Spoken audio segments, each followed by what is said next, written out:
Bueno, voy a retomar desde aquí por si de pronto quedó algo pendiente por comprender con respecto a esta parte de el aumento en el punto de ebullición.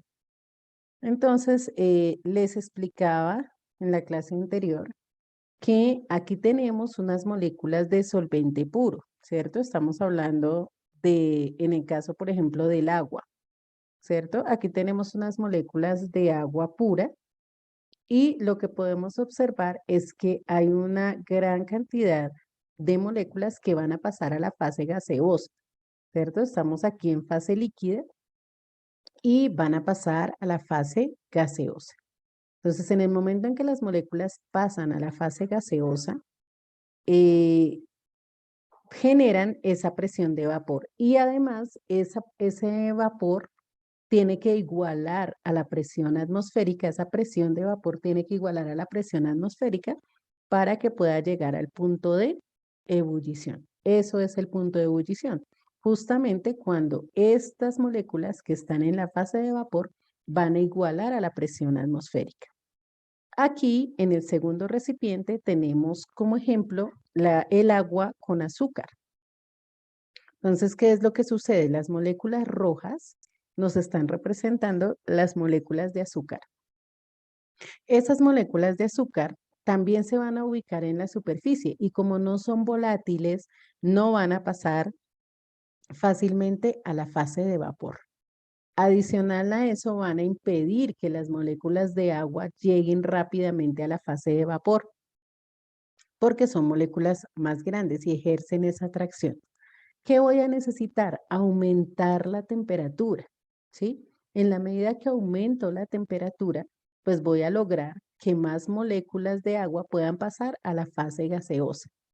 Y en este caso, requiero más energía que aquí, ¿sí? Aquí requiero energía, pero no tanta como acá, porque tengo más moléculas para vencer, más moléculas que en este caso son las moléculas del soluto.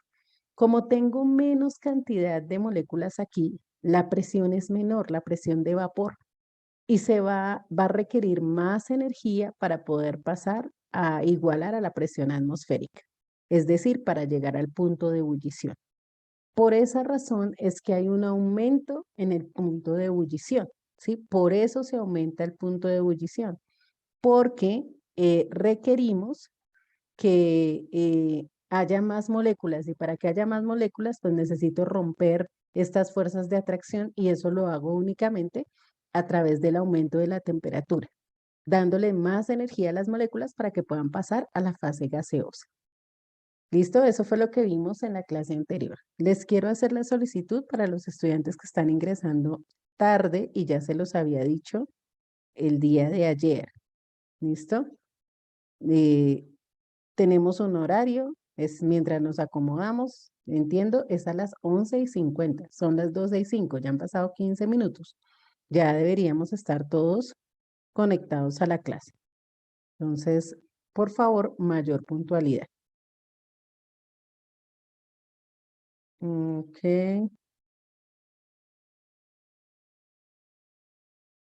ok, bueno.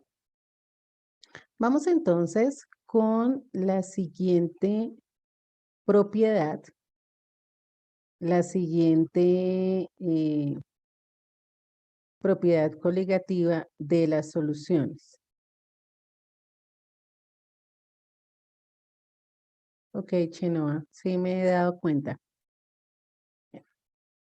La siguiente propiedad se llama descenso en el punto de congelación. Descenso en el punto de congelación.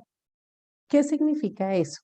Que ahora vamos a tener, así como necesito mucha más energía para alcanzar el punto de ebullición y por eso tengo que subir la temperatura, también necesito bajar más la energía para poder llegar a que la sustancia pase de estado líquido a estado sólido. Tengo que bajar mucho más la temperatura, tengo que disminuir mucho más la energía, porque ahora no solamente tengo que disminuir la energía de una sustancia, sino de otra u otras sustancias que están disueltas allí.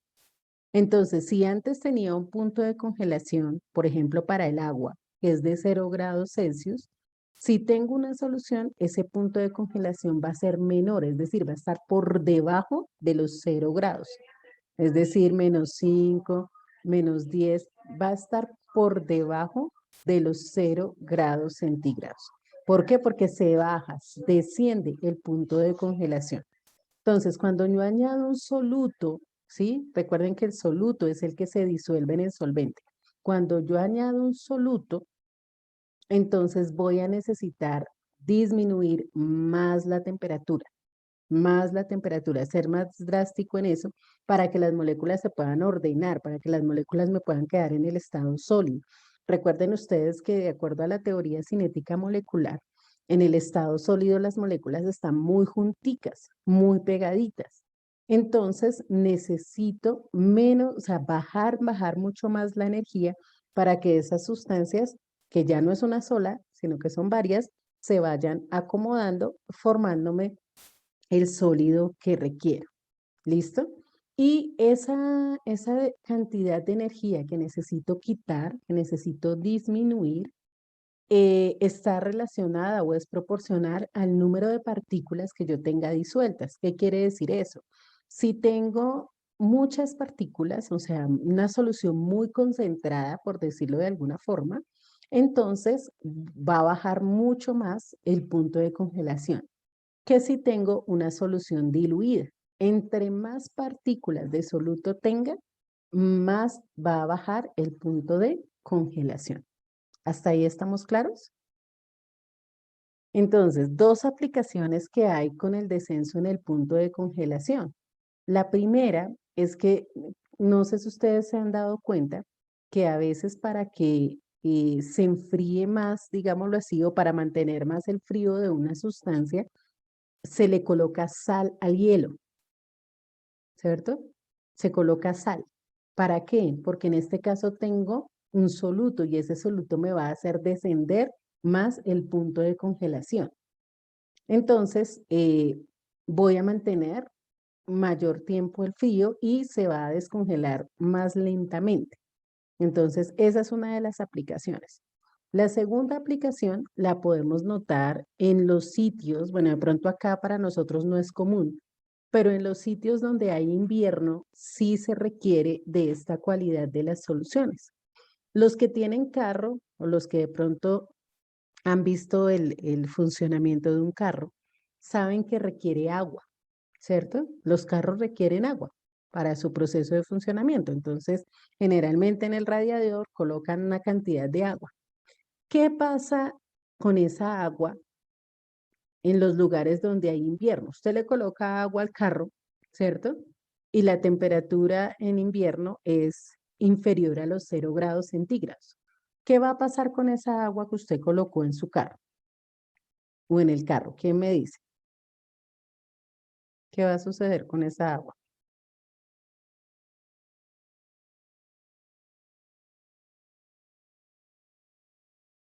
Si tenemos temperaturas inferiores a 0 °C.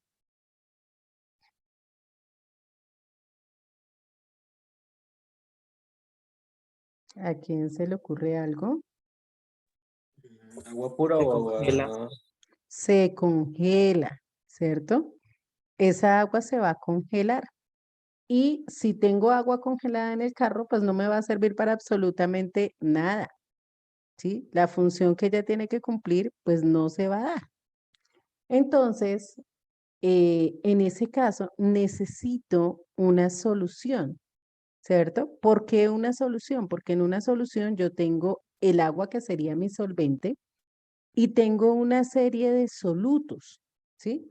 ¿Y para qué me van a servir esos solutos? Para disminuir el punto de congelación, ¿sí? Para disminuir el punto de congelación. Entonces voy a lograr que el agua no se me va, o sea, ya no es agua, ahora es una solución, no se congele y cumpla con las características que me está, o sea, o con lo que necesito en este caso para que el carro funcione adecuadamente. ¿sí? Entonces, esa parte es bien importante. Entonces, ahora necesitamos que sea una solución de tal manera que no se congele y, ¿por qué? Porque se requiere que el punto de congelación eh, pues sea menor, ¿sí? Eso es básicamente. Permíteme un segundo acá. Entonces, esa es la forma como aplicamos esta característica de las soluciones. Listo. Vamos a verlo aquí gráficamente. Entonces, acá podemos observar.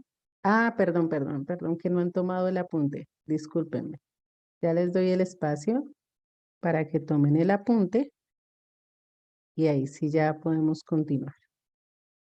Entonces, por favor, tomemos el apunte y ya seguimos. Miramos ahora sí la gráfica, como les estaba diciendo, de este caso con respecto al descenso en el punto de congelación. Entonces aquí podemos observar, en el caso del agua, fíjense que está en estado sólido y la temperatura que nos marca es 0 grados Celsius, ¿cierto? Esa es la temperatura a la cual el agua pasa al estado sólido, llega a su punto de solidificación. Aquí en la siguiente gráfica lo que vemos es que se le añade un soluto, ¿cierto? Se le añade un soluto al agua. Ese soluto va a hacer que la temperatura descienda. Entonces, en el momento de la congelación ya no va a ser de 0 grados Celsius, sino fíjense, pasó a ser menos 5 grados Celsius. Es decir, requiero disminuir más la energía, ¿sí? Disminuirla más para poder alcanzar el punto de solidificación. Por eso la propiedad se llama descenso en el punto de congelación. Listo, vamos con la siguiente. Resulta que hay una cuarta propiedad, son 4 en total. Ya vimos el descenso en la presión de vapor, el aumento en el punto de ebullición, el descenso en el punto de congelación, pero nos hace falta hablar de una que se llama presión osmótica. Y en el caso de la presión osmótica, pues es necesario que primero entendamos dos conceptos importantes. El primero es qué es la difusión y el segundo qué es la ósmosis, ¿sí? Estos son un par de conceptos que nos van a ayudar para que al final pueda ser más claro lo que es la presión osmótica. Entonces, lo primero es la difusión. Y la difusión es un proceso que nos va a ayudar a que todas las moléculas que están haciendo parte de, de una solución se vean de manera homogénea, ¿cierto? Recordarán ustedes que una solución es justamente eso, una mezcla homogénea. Pero a veces sucede que tenemos unas sustancias allí involucradas y en inicio no están de manera homogénea y tienen que ir siendo pues de esta forma. Vamos a colocar un ejemplo así como más real para ustedes. Cuando ustedes toman un vaso con agua y le añaden, no sé, 2 gotas de tinta, digamos que le añadimos 2 gotas de tinta. ¿Quién me explica qué sucede? Si yo tomo un vaso de agua y le añado 2 gotas de tinta,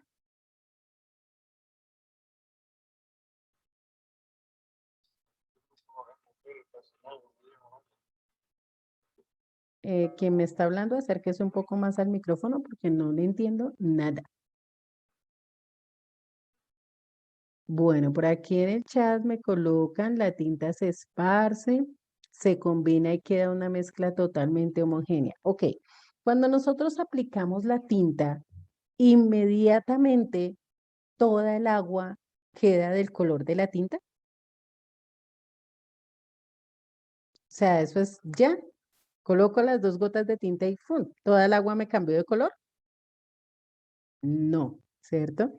Bueno, si no utilizo ningún medio para mezclarlo, sino que simplemente lo dejo ahí, con el paso del tiempo, ¿cierto? Las solas moléculas se van a mover, no necesito, o sea, el mezclar es para que sea más rápido. Pero si no le coloco ninguna agitación ni ningún agente mecánico, me voy a dar cuenta que sí sucede exactamente lo mismo, pero pues obviamente va a requerir un tiempo. Ese tiempo es mientras las moléculas de la tinta se van a difundir entre las moléculas del agua, o sea, van a empezar a ocupar espacios entre las moléculas del agua. A eso es a lo que llamamos difusión. Entonces, de una manera homogénea, ¿cierto? O como mencionaron por aquí, María me decía, eh, se va a esparcir, algo así. Entonces, las moléculas de el líquido, de la tinta en este caso, se van a distribuir, se van a esparcir entre las moléculas de agua hasta que todo queda distribuido homogéneamente, ¿sí? Y eso pasa en muchas soluciones. Por ejemplo, cuando usted tiene agua y azúcar, la difusión del azúcar, de las moléculas de azúcar en el agua es homogénea. O es que usted de pronto se la toma y dice, esta parte es más dulce, esta parte es menos dulce, aquí no había azúcar, solo agua. No, todo sabe exactamente igual, todo queda con el mismo nivel de, de dulzura. Entonces, es porque se ha hecho una homogenización, una difusión de las moléculas de azúcar en las moléculas de agua. Ahora, ¿dónde sucede con mayor particularidad e importancia esto de la difusión? En las células, ¿sí? En la biología, esta difusión es supremamente importante porque resulta que en nuestras células a veces al interior hay menor cantidad de un soluto o de un solvente, ¿sí? Y necesitamos generar esta difusión para que la célula se equilibre. Entonces, a veces las células tienen poca agua, entonces las membranas de la célula permiten que el agua pase, ¿cierto? Y lo que haga es solubilizar o difundir las moléculas sólidas que pueda haber al interior de la célula. A veces, por el contrario, tenemos demasiada agua y necesitamos solutos, entonces la célula deja entrar los solutos y se genera una disolución homogénea. ¿Sí? Entonces pueden entrar solutos como las proteínas, como las vitaminas, como las sales que el cuerpo necesita y solventes como el agua principalmente porque nosotros no manejamos otro tipo de solventes, sino el agua.